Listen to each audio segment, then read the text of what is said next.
This is the Seller Process Podcast, where we talk about the best systems, processes, and SOPs for your Amazon business so that you can regain control of your time, build up your team, and scale your e-com empire. Hello, entrepreneurs. Gianmarco here. If you're keen to discover the best process to find wholesale suppliers and open accounts with them to secure a new stream of profitable products for your Amazon business, then this episode is for you. Our guest today will show us exactly the steps he's taking in his business to successfully open dozens of wholesale accounts in a smooth and efficient way. We're joined today by Kris McCauley, the owner of a seven-figure Amazon wholesale business who has sold over $7 million of goods on Amazon.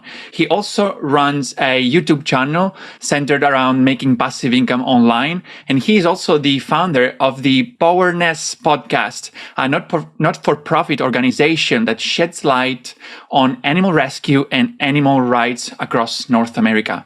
Hey, Kris, it's great to have you here. Hey, thanks a lot for having me on. I'm looking forward to talking with you.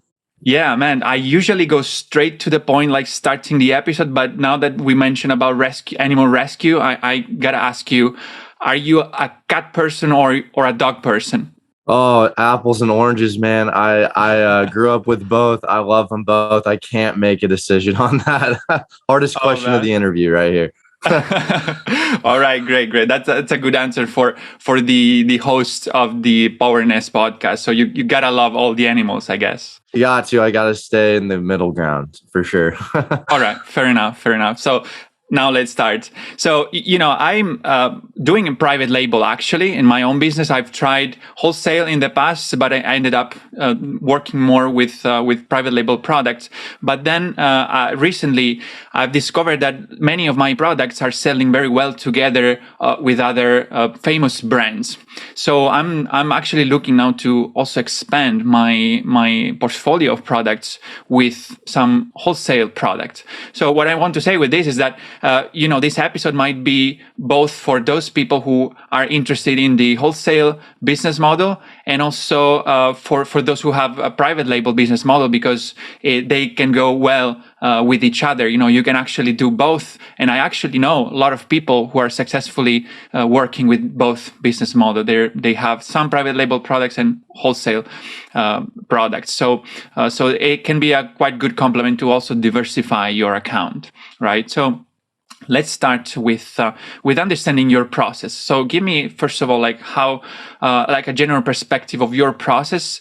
How do you start when looking for new suppliers? Yeah, so I would say we have a couple of different product researchers, and we reach out to 25 emails. We send 25 emails a day, 5 days a week to different suppliers, and we tend to focus on.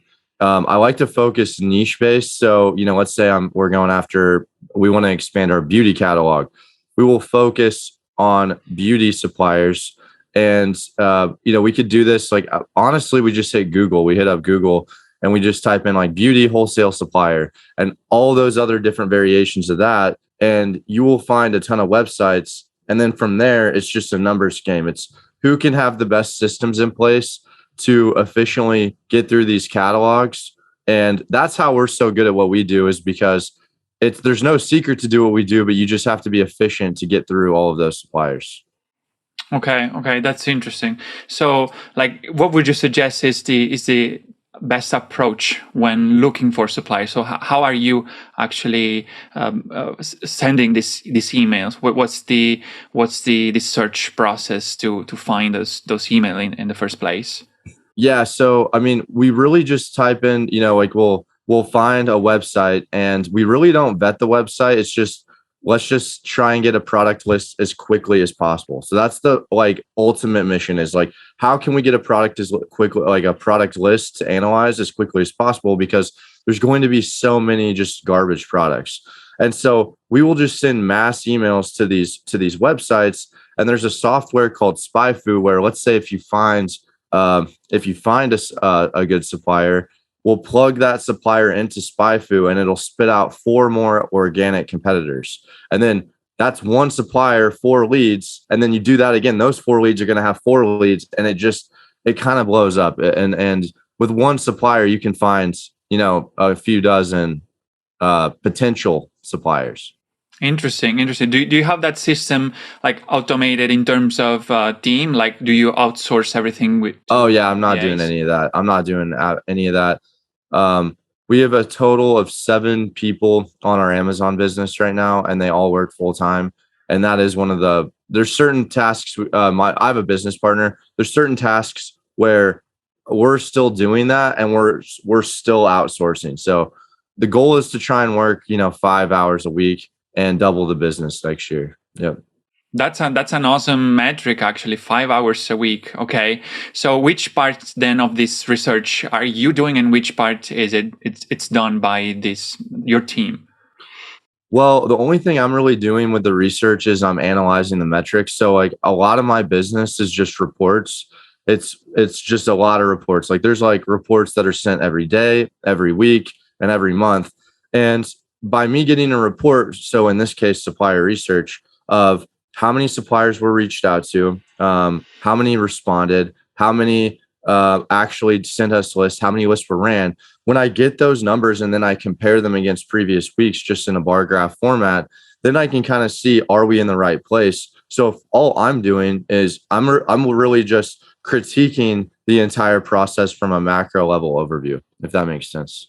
Yeah, okay, that's interesting. So are you using some sort of dashboard to track that? You just mentioned you're looking at a chart, probably, right? So what kind of metrics do you look for in order to understand, and overview this whole process? Yeah, great question. We really just use Google Sheets and Excel, and we have the templates already built out. And in terms of the metrics, part of it is really just we were learning as we go. So I want to see this like steady increase up in terms of, are we getting I want to be seeing more lists. If we want to keep growing our business, we need to be running more lists every month, right? Which means that, are we reaching out to the 25 suppliers a day that we're supposed to? I like to ideally want to be around 35. And so are we doing that? And which niches are resulting in the best results in terms of products found and list ran? Those are some key metrics we're really looking for. Okay, that's interesting. So how do you walk me through this, through the entire process so that there are these people who are basically looking for suppliers, I guess, on Google, right? And you said you use this tool SpyFu to increase, even more further the number of suppliers that you find. And then what happened next?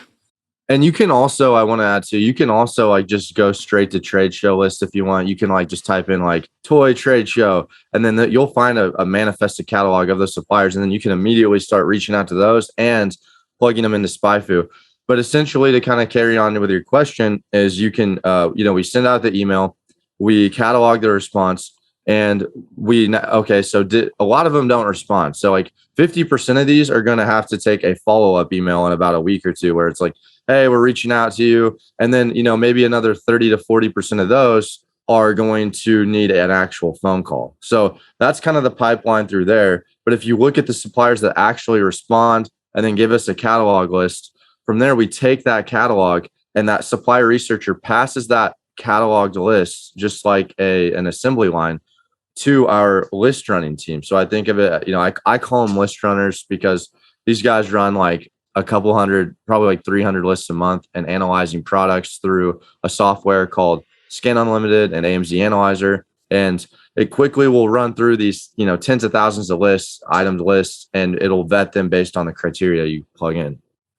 Okay, that's interesting. So how do you decide then how long you should wait until you follow up, and who are you actually calling? And in what case you are actually calling these suppliers? Yeah, I would say we just keep it safe and just say a couple of weeks, more so just to consolidate workflow. But I don't think there's really a right answer to that. If you wanted to do a week, you probably could. If you wanted to do 3 weeks, you probably could. And then in terms of, what actually, when do we actually call? That's something that we have to decide. And it's just because that is a little bit more of a time consuming process than just sending out an email. And so it's just, we're just asking for, when we do call, it's hey, can we speak to a sales rep or someone in the marketing department, because I like to speak to them because they're incentivized to sell. And if we can just, instead of us approaching them like, hey, will you work with us? It kind of passes that on to the other foot, where it's like, hey, you guys, now let's start sell to me. That's why I like speaking to someone in the sales department. Okay, that's right. So, as I said, I've tried doing also wholesale in the past, and I remember one of the main obstacle that it's one of the most common obstacle is that these suppliers are kind of fed up of Amazon sellers emailing them or calling them. Some of them, obviously not all. Some are more like family-owned, maybe suppliers. So they really run everything internally, and they don't like to have too many Amazon sellers. So, what are some of your tips to overcome objections and secure better deals with them? Well, I'll get to that question, but I think the first thing you should ask is, instead of how can I overcome objections, how can you overcome objections to begin with? How can you avoid that entire problem? And I think what's different from a lot of people that teach wholesale, I know on YouTube, is a lot of people are going for brand deals or smaller brands and all these other, like they're trying to go direct. And that's not what I teach at all. I think that a lot of people, when you're trying to go that route, you're not going to have as much success. I want to go for big brand items, and I want to go for distributors, because the thing is that, to kind of go back to your point, to overcome those objections, where it's like, like what can help is actually having a warehouse and a physical retail location, and, like having a functional website. But at the end of the day, it's like, how can we, if the big distributors, they're not even going to care. Like, if you have money, they really don't care. So that's kind of, I don't know, that's my response to that, if that answers your question. Yeah, okay, I understand. I mean, you're saying basically the best way to overcome those objections is to actually not even make those objections happen. So basically, if you're only looking for distributors, those are just sales guys, basically. So you give them money and they give you the product, right? So that's the concept. You don't have to win them, basically. Is that right? Yeah, and I think that there's pros and cons to what I do and going the brand approach as well. But I think it's just, and what I do, it definitely takes, like, you need someone doing, like, reaching out for suppliers for you. You need someone to scan lists for you, because everyone I talk to that tries to do it themselves, like, you get burnt out, and there's this period where you're like, this is not working. And I know this personally, like, if I had to do that part of my business, it would suck. Like, it would not be fun at all. So I think just paying a few $100 a month to kind of outsource that, I think is totally worth it. Yeah, absolutely. I can understand that, definitely. So then you are not teaching in your channel to essentially go for the exclusive deals with brands, right? Because there is this kind of debate. Some people are just looking for getting an exclusive deal with a brand or a small brand, but you are actually then instead going for the big guys who don't care who they're selling to. That's exactly. Strategy. Yep. Okay. What would you say is the main reason why do you suggest to go that route and not the other one? Because I guess there's successful people doing both type of business model. It's just a different strategy. So why do you implement that strategy instead? Well, I think it's twofold. Is one, I mean, I tried it. I literally thousands of cold calls, thousands of emails. And I mean, there was no question about what was right. And then also, out of all of the like, I used to sell a program on Amazon. I'm not pushing that right now. And out of all of the people that would come to me from previous teachers, there were the people that had the most issues were people who came from these courses that were teaching these brand deals and stuff. Because yes, you can make a lot of money, but for like 99% of people trying to upsell a brand, like, you're not going to be able to do what they do better. You're not going to have enough capital to buy all of their SKU. I was just in a mastermind the other day hearing about this kid pitching this brand. And it's like, do you have $200,000 to buy just one of this product from all of these other sellers? Because why would I want to, if I'm a distributor, why would I want to sell, if I'm selling to 100 different sellers, 400,000 units, why am I going to want to cut that business with them just to so I can sell 50% to you so you can have control of this listing? Like, it's for most people, it's just not going to make sense. And a lot of these people who teach that are incentivized to because of a course. And so, not saying that's the case across the board, but I just don't know as many people that are succeeding that way. So that's my response to that. Okay, I understand. Yeah, makes sense. It's based on your experience then, definitely. I want to go deeper into the process that you implement to manage this contacts. So I guess you use a CRM, right? So can you tell me more about how do you order and manage this contacts and the whole process? I'm interested to understand which tools that are you using and how your team is going about managing the contacts.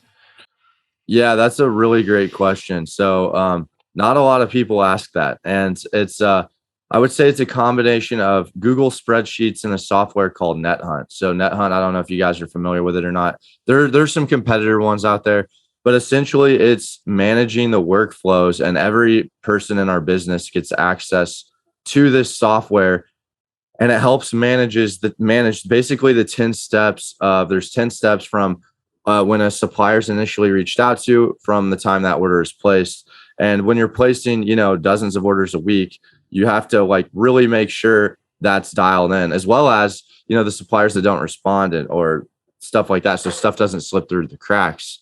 And that software, so basically everyone, there's like certain metrics, like, okay, you pass this off to this stage when this is done, and that keeps that workflow nice and tight. So yeah, NetHunt is pretty critical. It's like the heart of our business, I think. NetHunt is a CRM. Is it? I don't know if it's technically a CRM or not. I'm not 100% sure. But like, yeah, I don't know if it's technically a CRM, but that's what we're using to manage really the nuts and bolts and the workflow of our business to keep everything in track, because it can get overwhelming sometimes. Yeah, sure. I understand. So just give us more details about that process. So people who are looking to find who are contacting actually the supplier. So they are putting the name of the suppliers and the email into NetHunt, and are they putting some notes? Like, what kind of data goes into NetHunt? Yeah, so when we made our NetHunt profile, we actually really only use this for our active suppliers, which we have a 20 right now. And essentially what we're putting in there is we have all of our suppliers. We have the date that order was initiated. And then we also have like any credit notes, like are there going to be any credits attached to the supplier, because that happens sometimes. And then and the cool thing about NetHunt is that on that particular order, there's all of this data, right? There's purchase orders, there's back and forth between suppliers, there's shipping labels. Inside of NetHunt, it will keep all of that filed for you just nice and neat, where if you're like, oh, but I need to see the shipping labels on, supplier XYZ, you can quickly just go in there and everything is there for you, whether it's shipping labels, invoices, we need invoices for reconciliations. It consolidates all of that. So we really don't even have to input that much extra data, if that makes sense. It's kind of just consolidating what's already there. Okay, interesting. So there is the whole history of what you have done with each contact inside NetHunt. Everything it's inside there, or do you also use other tools? We do. So and that's what I said, it's a combination of Google Sheets as well, because I want a fail safe. It's like, what happens if something does not get input into NetHunt? Well, that's going to be a massive issue, which we've encountered before. So we also have a dual input system where you also input the data into a Google spreadsheet that mirrors NetHunt. So really, when I get on Google spreadsheet, it should mirror NetHunt as well. And so essentially, when someone is moving a workflow to inside of NetHunt, they're mirroring that inside of Google as well, with literally just a copy and paste mechanism. And so so we are kind of hitting this from two different points, if that makes sense. Okay, so that's just basically implementing kind of a backup into Google Sheets. Is that what you mean? Yeah, and I think it's like it's so important. It's like having fail safes. Again, in any aspect of your business from an SOP standpoint it's so critical. Yeah, yeah, absolutely. And do you also use together with NetHunt any project management systems like, for example, Asana or ClickUp, or everything happened into this CRM? Everything's happening in there. Like, I mean, we're pretty simple. I know that people have like complicated more softwares and stuff, but that's what all we're using. Okay, that's interesting. And about emails, what would you say about emails? Do you use like an email automation software, or it's also like everything manual? It's a combination. So, I mean, it's really a combination of our VAs manually doing email management. There is some email automation that goes on. It's really hard to try and to try and like automate that with a software, because there's certain suppliers that come in with certain deals. And it was earlier on in 2021, we missed out on this like $80,000 deal that had like a 40 or 50% ROI because we had too many things automated. And so it was like, at that point, it's like, okay, we're just going to pay someone, $4 an hour. Maybe we pay them $700 or $800 a month, and we're just going to have more control over this. So now there's a couple email managers paired with that email management software, which I forget what we use. It's like $20 a month. So nothing crazy. Okay, sure. Like something maybe MailChimp or Klaviyo. Yeah. That's the one. Yep. Yeah. Okay. Yep. Cool. So, how do you guys use email automation in this case? Did you run some sort of like landing page that triggers an email automation, or what? How do you use that? I mean, it's more so for us. It's more so once the emails are coming in. So there's no landing page. We're reaching out to everyone, but it's once those emails come in. I mean, across thousands of suppliers we've reached out to in the last couple of years, it's making sure like what needs to go into spam like goes into spam. Like, these suppliers are not good. We have some suppliers that are great that are sending multiple deal lists a day. Then we have some where it's like they're doing that paired with other lists. So it's making sure that everything is going in the proper folders so we can analyze it quickly, efficiently, and ultimately making sure that we're not missing deals or letting products stay still for too long. Okay, that's interesting. Actually, you mentioned a point that belongs to those boring things about SOPs but actually are very important, which is the way you create the folders and organize things in your drive. So that's massively important when you have 7 people looking at different documents. So do you have any suggestions about that? How to organize your folders and what to put in each of them?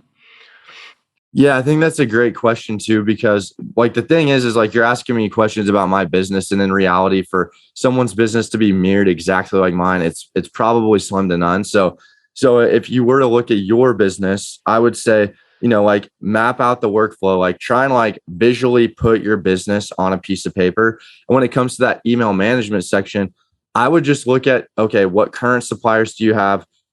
How many suppliers are you reaching out to? Like, I'll give you a tip right now that we did, and it helped us out a lot, is we created an entirely new email just for supplier outreach. And then once we know a supplier is good with us selling on Amazon, and we know that they have profitable products, we then migrate them over to the email that we're using for everything else. And then in terms of how we break up the folders, which it's incredibly important. Like, I mean, organization is key. And I mean, really, it's just, anytime I have I create new folders every week. It's just, if something needs to go into a certain folder, it just like, how can I easily find this if I need to go back to it, which happens a lot. Yeah, definitely. As you said, organization is key. That's what we keep talking about here on this podcast. And by the way, guys, I would like to remind you that, as in every episode, we have the complementary material of this episode, and Kris gave us a cheat sheet where you will find actually the email text that you can literally copy paste and use it in your own business. So go check it out. You can download it in the show notes of this episode. Just go to the website, thesellerprocess.com. You will find it in the show notes, or if you're watching on YouTube, you'll find it in the description. So make sure you download it. There are several different resources that Kris put in that cheat sheet. All right, so let's have the last few questions I wanted to ask you, Kris. It's about the tools. Like, what kind of other tools do we need to be aware of that help us to automate our work and just make it easy, like your life easier to find new products? Yeah, I mean, and the thing is like I always like try and think of different parts of the business where I'm thinking, oh, this could be automated quicker, and most likely there's going to be a software out there for you for that. But right now, I mean, in terms of like the front end, in terms of automating that, I would say we use AMZ Analyzer and Ascension, and those are just to quickly automate products. More so from like a back end, we use a repricer, which is huge for what we do. Automation, like absolutely crucial. We use Seller Snap, and then to keep track of our profits and just like data that we can analyze on Asins, we use Inventory Lab. Just found out though they're not in the UK market, so we're gonna have to switch over to Seller Dashboard. And then I mean, I would say those are, and then we use for the nuts and bolts, we use NetHunt, a combination of Google Sheets, and then just having good systems in place so people can work within those systems and automate things for us as well. Gotcha. I'm probably missing a software or two, but those are the first, like everything that comes to mind. Okay, great. Actually, you guys can find a full list of the tools that Kris is using in the cheat sheet. So you can go there and you'll find the links as well. So Kris, let me ask you, the last question is to understand, like, what do you think are the most common mistakes that we should avoid in searching, vetting, and opening accounts with suppliers? Yeah, I think speed is the name of the game. So like before you even reach out, is just make sure that like take the time and be as successful as possible. So like don't just start reaching out to suppliers. Make sure you have a website. Make sure that you have a professional email signature, a professional email. Make sure, I would even say go as far as saying, well, if you need a couple 2 to 3K to start, you need to set aside like $400 or $500 of that for an employee to reach out to suppliers for you, because a lot of people, like you even said yourself, you're going to get discouraged. Like if you're doing this all yourself, a month's going to go by and you're going to be like, I scanned, dozens of lists and I found nothing. And so it makes it easier to kind of handle that if you have someone doing that for you. I would just say and expectation management and, do the things, like set yourself up to succeed, I guess. Awesome. Great. So I guess we managed to have a value-packed episode again. So thank you, Kris. So guys, remember that the key to success is to model the best. So go implement what Kris just mentioned, and remember to download the cheat sheet that Kris is giving us at thesellerprocess.com in the show notes, or you'll find a link in the description of the YouTube channel. All right, so guys, remember that you have to take action on this, not just listening to the podcast. All right, so make sure you take action on what Kris just mentioned. And thank you again, Kris, for being here. And hopefully we'll see each other soon again. Definitely. Thank you so much for having me. I really appreciate it. Oh, Kris, just let us know, actually, the last thing, where people can reach out if they would like to learn more about you. Yeah, you can reach out. I'm on Instagram and YouTube, just Kris McCauley, just my name. And if you hit me up with any messages, I will happily respond. Awesome. Kris has a great YouTube channel you guys should check out. All right. Thank you very much, Kris. Have a great day. Thanks. You too. Hey entrepreneurs, I hope you enjoyed the episode and learned something from the interview. If you're serious about creating systems for your business, automating processes and building up your team so that you can transfer the tedious daily tasks in order to focus on more high-level strategic tasks and work on your business and not in your business, I've created a guide for Amazon sellers named Capturing Systems and Creating SOPs that you can find at thesellerprocess.com Outsourcing.com/systems ebook, where you will learn how to leverage systems and SOPs in your Amazon business so that you can accomplish more by working less, optimize your time, automate and delegate tasks, and reap the benefits of being a true business owner and not simply an operator in your own business. Go download the ebook at thesellerprocess.com/systems ebook and start implementing all the tips and insights that I share with you, and leave us a review or a comment to let us know how the content we are sharing here is making an impact in your business. And have a productive week.